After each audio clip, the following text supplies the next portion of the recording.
Hey guys, welcome back. In this video, I will show you how to add product categories to menus in WooCommerce. Let's get started. In order to do that, what we can do is we can first head over right here on our products and explore our categories. So as you have clicked on that, you should be able to see all the categories that you have. So for this one, I want to add summer on my menu.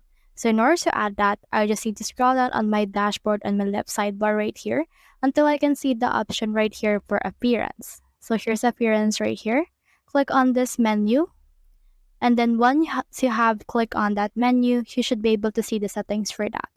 Now you can add in here a menu item. So let's name this summer.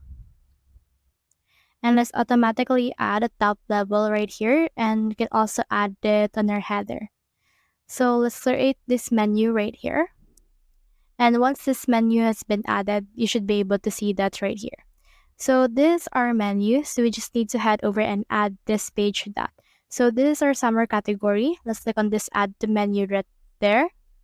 And once you have done that, as you can see, it's been added on our menu. So just head over and save that.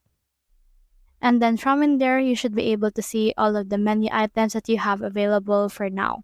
So that's the whole process. If you have found this video helpful, so leave a like below or subscribe because it helps reach more people.